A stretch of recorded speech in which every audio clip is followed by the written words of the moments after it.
আম্মু দেখো তো আমাকে কেমন লাগছে। হ্যালো, আমরা এই কোথাও ঘুরতে যাচ্ছি নাকি? আরে তুমি আসো না আগে।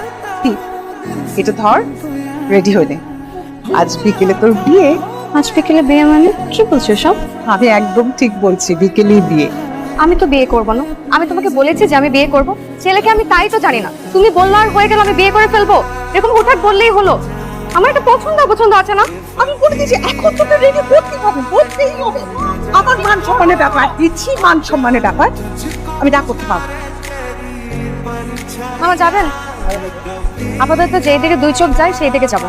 মানে আমাকে দেখে বুঝতেই তো পাচ্ছেন বিয়ে থেকে পালিয়েছি। চলেন একটু ঘুরি।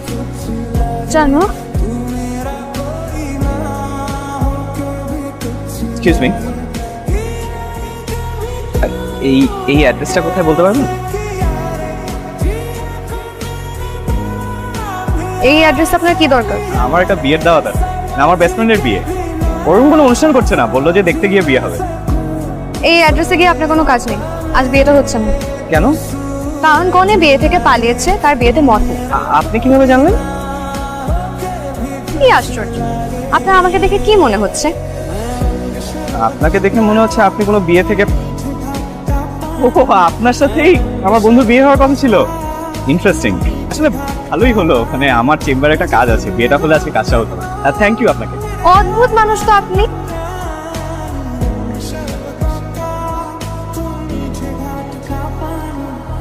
মা, খিদে লেগেছে, কিছু খেতে দাও তো। সারাদিন কিছু খাইনি, বিয়ে খাবার দাবার বেঁচে গেছে না। তোদের বাসা থেকে পালিয়ে গেলি, কিভাবে পালি?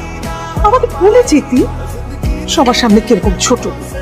তুমি কি পাগল মা? জানিয়ে গেলে সেটাকে কি পালানো বলা হয়? তোর যে ছেলেটাকে পছন্দ না, এটা আমাকে আগে বললে হতো। তুমি আমার কোনো কথা শোনো, আমি তো ছেলেকে দেখিনি, পছন্দ হবে কি? আর এভাবে না দেখে শুনে কাউকে বিয়ে করা যায় নাকি? তাই তোকে কালকে ছবি দিয়ে গেলাম না, তুই বললি টেবিলে রেখে যাও, পরে দেখিসনি। শোনো মা, এভাবে না বিয়ে হয় না। একটা ছেলেকে বিয়ের আগে ওর সাথে কথা বলতে হবে, ওকে জানতে হবে, আগে দেখতে হবে যে ওকে আদৌ বিয়ে করা যাবে কিনা। তারপর না হয় আমি সামনের কথা ভাববো।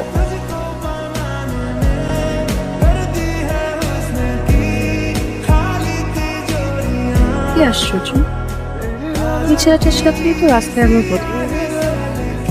আসতে পারি? জি আসুন, বলুন কি সমস্যা আপনার? ঠিক, কালকে আমার আপনার সাথে বিয়ে হওয়ার কথা ছিল, আপনি আমাকে মিথ্যা বললেন কেন? আপনার সাথে কথা বলতে ইচ্ছে হচ্ছে, তাই একটা ওষুধ বানিয়ে নিলাম। আর আমি যে বিয়ে থেকে পালিয়েছি, আপনার আমার উপর রাগ হয়নি? রাগ কেন হবে? আপনার বিয়ে করতে ইচ্ছে হচ্ছিল না, সাহস করে পালিয়ে গেছেন, এটাই তো ভালো। উল্টা নিজের ইচ্ছার বিরুদ্ধে বিয়ে হলে সেটা খারাপ হবে। আসলে আমার মা একটু অন্যরকম, কখন যে কি করে বসে কিছু বুঝে উঠতে পারিনি। আমাকে কিছু জানায় আমি জানেন, কিন্তু আমার বিয়েটা ঠিক করে ফেলেছে। এখন আমি তো আপনাকে কখনো দেখিনি, কথা হয়নি, জানো আমি এই জন্য কি করবো বিয়ে উঠতে না পেরে বিয়ে থেকে পাচ্ছি। চেনেন না, জানেন না, যাকে তাকে বিয়ে করা যায় না। আচ্ছা আজকে আসি।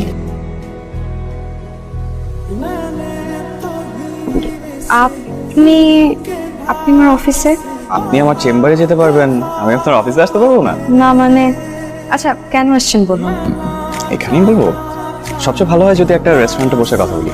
আচ্ছা বলুন, কি বলবেন? আসলে যেটা বলতে চাচ্ছিলাম যে আমার আসলে বিয়ে শাদী করার খুব একটা ইচ্ছে ছিল। তো মা জোরাজুরি করে, তো একদিন হঠাৎ করে আপনার ছবি দেখে বললো দেখ কেমন লাগে। আপনি তো এমনিই দেখতে খুব সুন্দর, তাই ছবি দেখে খুব ভালো লেগেছে। কিন্তু কি আর করা, হলো তো আর না, তাই আর বিয়ের কথা ভাবছি। আপনার কি অবস্থা? মানে আপনি কি বিয়ের কথা ভাবছেন না? করবো না কেন, অবশ্যই করব। মেয়ে হয়ে জন্মেছি, মা হতে হবে না? তাছাড়া আমার মা হওয়ার খুব ইচ্ছে, আর আমার একটা ছেলে বাবুর খুব শখ। ছেলের শখ? কেন, মেয়ের মা হলে কত কি? কোনো সমস্যা নেই, কিন্তু আমার কি মনে হয় জানেন, আমি আমার মাকে যে পরিমাণ জ্বালিয়েছি, আমার যদি একটা মেয়ে হয় আমাকেও সে পরিমাণ জ্বালাবে। এই জন্য আমার মনে হয় একটা ছেলে বাবু হবে, এটাই ভালো। আর একটা কথা আছে না, প্রত্যেক ক্রিয়ারই বিপরীত প্রতিক্রিয়া আছে। এর জন্য ছেলে হবে, কোনো ঝামেলা নেই।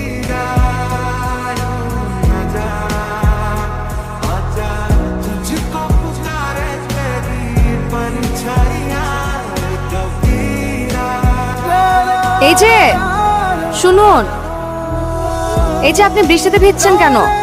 জ্বর আসবে না? সমস্যা নাই, ওষুধ খেয়ে নিবো। উঠেন, রিক্সায় উঠেন। ভিজা তো। ভেজা তো কি হয়েছে, আসুন।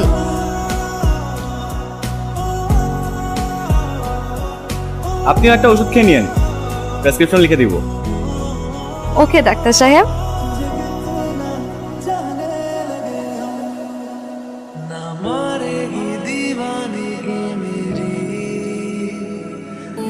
কিছু ইম্পর্টেন্ট কথা বলার ছিল আপনাকে। আসলে আমি বুঝতে পারছি না যে আসলে কিভাবে বলবো আপনাকে, আপনি কিছু মনে করেন কিনা। বলেন না, আমি কিছু মনে করবো না, বলেন। আপনার সাথে তো আমার বিয়ে ঠিক হয়েছিল, আপনি বিয়ের আসর থেকে পালিয়ে গেছেন। দ্যাটস ওকে, আসলে আপনি আমাকে চিনতেন না, জানতেন না, দ্যাটস কমপ্লিটলি ফাইন। কিন্তু আসলে আমি আপনার ছবি দেখেই আপনাকে আমার খুব ভালো লেগে যায়। স্বপ্ন দেখি যে আমাদের বিয়ে হবে। সেই স্বপ্ন পূরণ হয়নি, বাট দেখুন এত কিছু পরেও আসলে আপনার সাথে আমি যোগাযোগ করি, আমাদের কথা হয়, আমরা একসাথে ঘুরি ফিরি। এখন তো নিশ্চয়ই আপনি আমাকে চেনেন, জানেন আমি কি ধরনের ছেলে, আপনার একটু হলেও আইডিয়া আছে। দেখি আমি খুব সাধারণ একটা ছেলে, সাধারণ একজন মেয়েকে বিয়ে করে সংসার করেছি।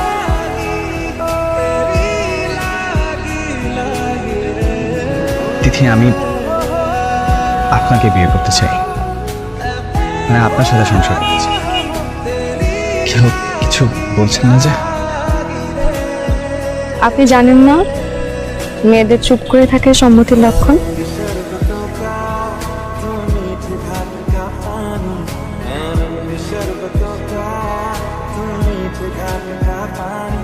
मुझे खुद में खो दे